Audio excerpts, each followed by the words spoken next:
Bandt is licking his lips. He's telling you up front, this isn't 2010 where you wake up one day and, Bob Brown's running the country. He is saying up front that, Anthony Albanese can't win without our preferences, might be able to form a government downstairs but can't do anything upstairs without our vote. And this, in part, is what he is saying up front about what he would expect about a change of government. But the only way we're going to get action on coal and gas in this country is putting the Greens in balance of power.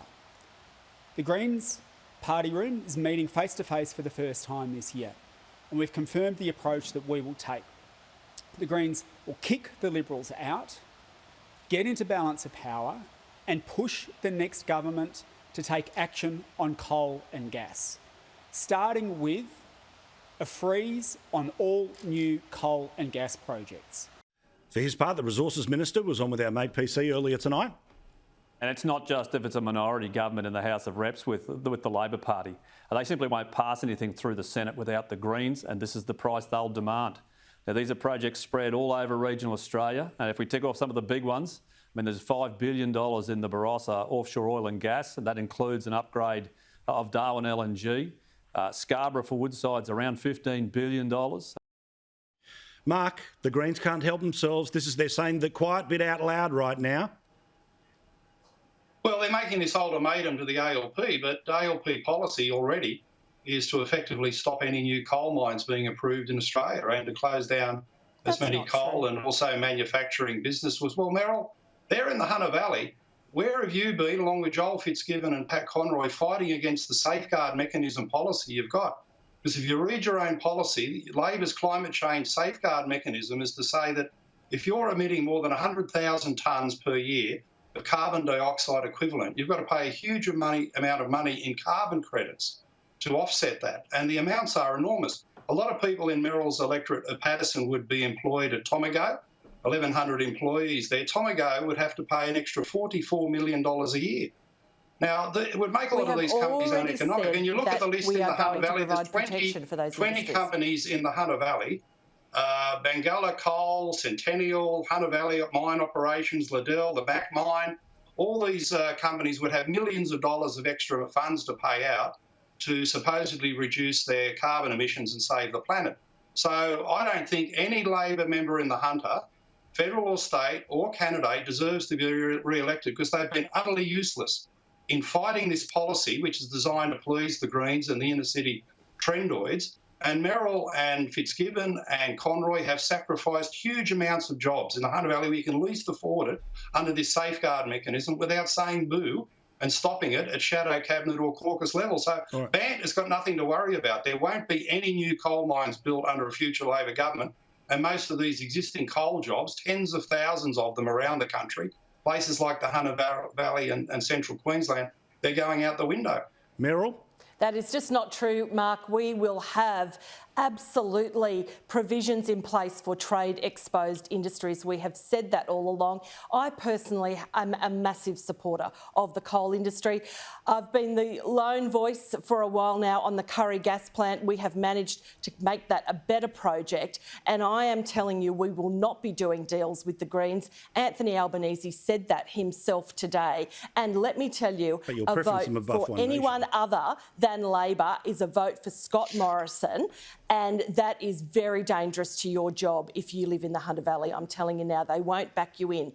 They will not do it. And, you know, Mark, honestly, you are just dreaming when you say that we have not done anything about this. The fact is that we have had a government now for 10 years that has literally taken the scythe to Australian workers. They don't care about them. They've gone against them in the Fair Work Commission. And you're sitting there saying now that somehow they're going to protect them. And you and your lot, Pauline and Clive and all the rest, if people vote for you, it's just a vote for the Liberals. So I'm sorry, it will not wash with me. Well, Meryl, the list here I've got of 20 companies in the Hunter Valley on Labor's hit list, they're all trade exposed. All of them. They are trade exposed, and they will be, and provisions will be made for them. Which makes aluminium. So you haven't done anything to protect them because they're trade exposed. They're on the list. And provisions will be made. Provisions will be made for them. What provisions? You've got to take them off the list. You've got to abandon your safeguard mechanism. You have massively sold out the workers in your electorate. Not true. All right, Rowan, last. Well, What's your Meryl, protection? What are you Meryl, doing for them? Meryl, there's 15 weeks between now and the election. If you are true to your word that you support coal, you will stand up in Parliament. I know props aren't allowed, but you'll sneak it in somehow with a piece of coal, and you will say, here's a chunk of coal. I believe in it for my electorate. If you don't do that in the next 15 weeks, Meryl, you are a liar, because you've just said you support Rowan, coal. I'm not so here get to up. fall for No. your tricks I'm and sorry. stunts. That's not a trick. Go away. So I'll go away. You tell the workers in your electorate to go away then. I'm not saying that to the workers. I'm telling you to go away. You can't say one thing on television unless you're prepared to say it in front of Parliament, which is where you are paid to stand for your which I already people. have. Okay, so do it in Parliament. Do it on the floor of Parliament, and where I you are have paid many to put forward your. Many Good. times.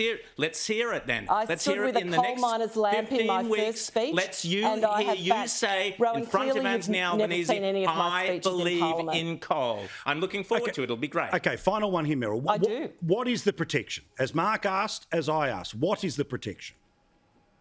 We will be talking about these things and outlining our policies in the lead up to the election, Paul. It's not for me to sit here and deliver our election commitments on this show tonight, but there will be conversations that you will be able to dissect in the lead up to the election, and more to the point, people of Australia will be able to make their choice knowing that life can be better under Labor, and it will be.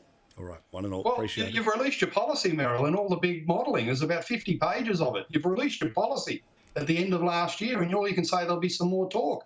Your policy is out there, and it's a disaster for coal mining communities and workers in the seat of Patterson, Hunter, Shortland.